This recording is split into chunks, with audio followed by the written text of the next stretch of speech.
জয় ঠাকুর। তিনিই গুরু, যিনি অন্ধকার থেকে আলোয় আসার পথ দেখান।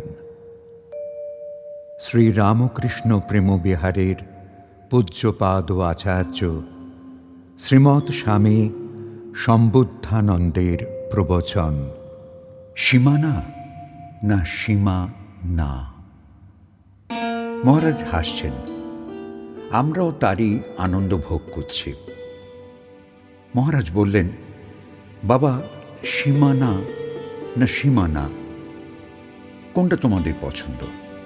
অমরেন্দ্র মুখার্জি বললেন, মহারাজ, কথাটা যেন হেঁয়ালির মতো শোনাচ্ছে। দুটো সীমানার পার্থক্যটাই তো বুঝতে পারছি না। মনের সীমানা আর ভূমিগত সীমানার কথা বলছেন কি? মহারাজ বললেন, এমন কি কঠিন কথা হয়েছে বলো দেখি? সীমা না না সীমানা কোনটায় আপত্তি ওঠে, কেনই বা ওঠে, এসব নিয়ে মাথা না ঘামালে বুনিয়াদটা শক্তপোক্ত হবে কি করে?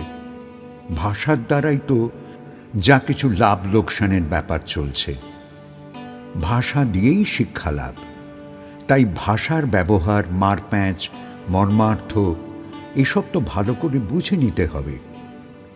হু হু করে বাতাসের মতো কথার ঝড় বইয়ে লাভ কি? অনেক কথা অনেক মানে, একটা কথা অনেক মানে, কথা নেই তারও মানে।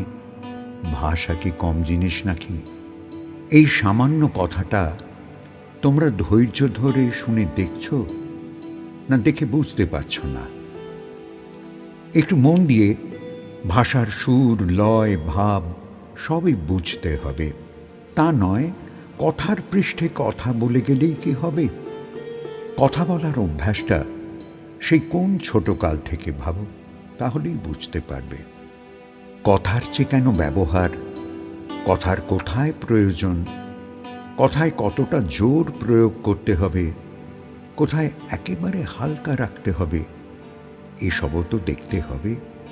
এই যে আমি বললাম, সীমা না না সীমানা কোনটা তোমাদের পছন্দ? তোমরা কেমন যেন তড়িঘড়ি করে শোনার অভ্যাসে একটু পিছলে গেলে। ঠিক ঠিক শব্দ বন্ধটা ধরতেই পারলে না। দেখো বাবা, সীমা মানে খানিকটা, পুরোটা নয়। পততণ্ডী বাবু মনোযোগ দিয়ে শুনছিলেন।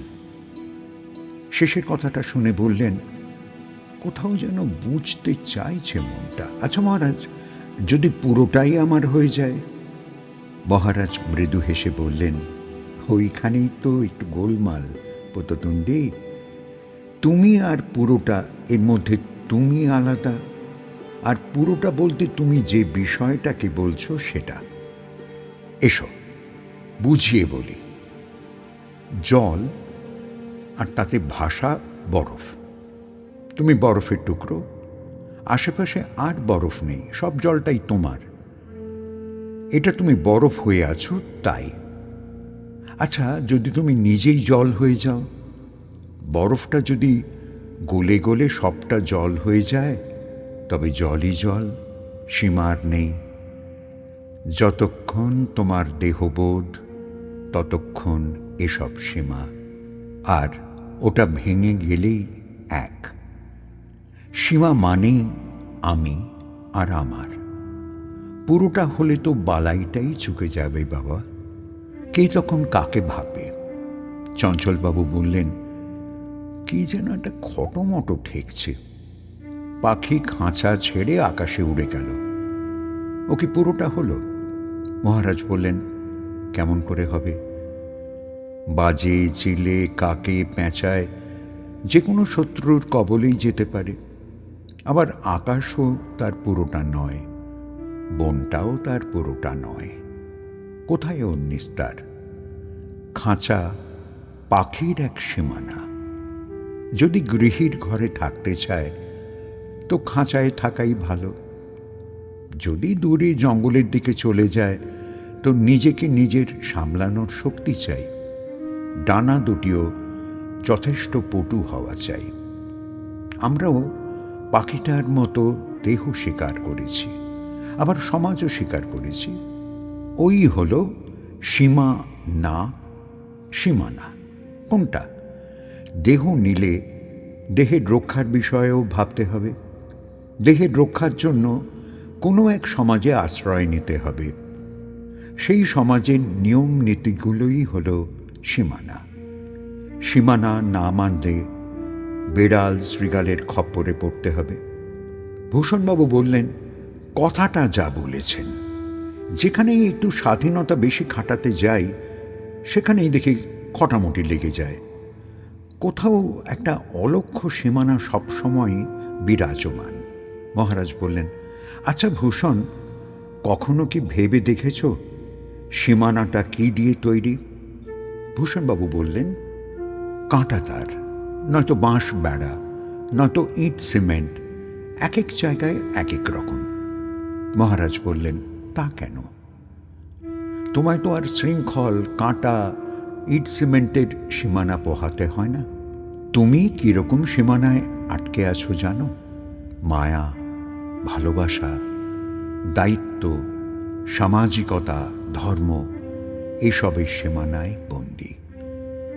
ওই সীমাগুলো অযথা উল্লঙ্ঘন করা ঠিক নয়। ওগুলো সবই আমাদের সুরক্ষা দেয়। শাসন শৈশবের সীমানা। যে বাচ্চা যত শীঘ্র বড়দের জব্দ করে বোকা বানিয়ে নিজের সীমানা ভেঙে ফেলে, সে ততই বিশৃঙ্খলায় জড়িয়ে কষ্ট পায়। সমাজের সুশৃঙ্খলতা বজায় থাকে সীমানায়। শহরে গ্রামে তোমাদের বাড়িঘর সবেরই একটা সীমানা আছে। ওইটি এধার ওধার হলেই অশান্তি। আত্মীয়তা, বন্ধুভাব, প্রিয়ভাব সবই যেন শিথিল হয়ে যায় সীমা অস্বীকার করায়। সীমার জ্ঞানটা থাকা দরকার। যেই যেখানে সীমা ছাড়ায় সেখানেই তার ভয় থেকে যায়। শোনো তবে, আমার গ্রামের খুব কাছে বড় একটা মাঠ ছিল। তার দক্ষিণ পশ্চিম কোণে একটা বড় বট গাছ ছিল। গাছে যে যেমন পারত জল দিত, ফুল দিত, সুতো বাঁধত, কেউ কেউ বাতাসা ফুলও রেখে যেত। অনেকে ভক্তি ভরে মালা পরিয়ে দিয়ে যেত। একদিন দেখা গেল বটগাছের গোড়ায় একটা সাপ ঢুকে গেল। মোড়ল বললেন, গাছের গোড়াটা পরিষ্কার করে দাও, নয়তো কোন দিন অঘটন ঘটবে। ব্রাহ্মণরা রা রা করে উঠলেন। স্বয়ং বাবা থাকেন, ওই আবার হয় নাকি? মোড়ল মশাই এক গোঁ করে বসে রইলেন। সবার বিশ্বাসে গাছটা এমন আদরণীয় ভগবান হয়ে গেছেন, এখানে সাপ তাড়ালে কি হবে? ব্রাহ্মণদের মত, দা কোদাল চালিয়ে পরিষ্কার করতে হবে। তাই হবে না, বৃক্ষরূপী ভগবানের কষ্ট হবে। মোড়ল অনেক বুঝিয়েও পারেননি। গাছের নিচে সাপের বাসা জমে গিয়েছিল। ফলে যা হবার তাই হলো। একদিন এক ভক্তের গায়ে ছোবল পড়ে তিনি মারা গেলেন। মোড়ল বলেছিলেন, অন্ধবিশ্বাসেরও একটা সীমা আছে। কতবার বলেছিলাম, এখন দয়া করে পরিষ্কার করার অনুমতি হোক। মানুষ না থাকলে কিসের সংসার, কিসের সমাজ? অজ্ঞানতা সীমাহীন, ওতে বড় জ্বালা। জ্ঞানের জ্ঞানই জানিয়ে দেয় তার নিরিখ। প্রকৃত জ্ঞানী ওই সীমা খেয়াল করে জ্ঞান বৃদ্ধি করে, একটু একটু করে সীমানা বাড়ায়, অনেক কিছু জানতে পারে, মুক্তির স্বাদও পায়। জ্ঞানী ঠিক ঠিক, ওতে সীমাও নেই, অসীমও নেই, আছে শুধু পূর্ণতা। এতটা ভারী কথা বলে মহারাজ বুঝেছেন সকলে এত দূর অবধি ভাবতে পারছেন না। চুপ করে বসে তিনি সবার মুখগুলো খেয়াল করতে করতে বললেন, জানি বুঝতে অসুবিধা হচ্ছে, তবু বলি শোনো। একটা পিঁপড়ে, একটা পিঁপড়ে একবার পাহাড় প্রমাণ এক মিছরির গা বেয়ে উঠতে লাগলো। যেখানে জিভ দেয় সেখানেই মিষ্টি, পায়ের তলায়ও মিষ্টি। আহ্লাদে গড়াগড়ি দিতে লাগলো পাহাড়টাতে। সারা গা মিষ্টি হয়ে গেল। দৌড়ি করে দেখতে লাগলো কোনো দিকে মিছরির স্বাদ শেষ হয় কিনা, কিন্তু না, এর শেষ নেই। শেষটায় হাঁপাতে হাঁপাতে সে নেমে এলো বন্ধুদের খবর দেবে বলে।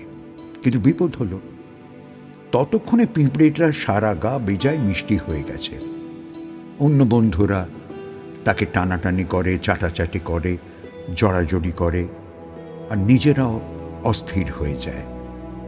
ওদের যতই সেই পিঁপড়েটি মিছরির পাহাড়ে যেতে বলছে, তারাও সব কর্ণপাত না করে ততই ওর গায়ে কামড় দিতে চাইছে।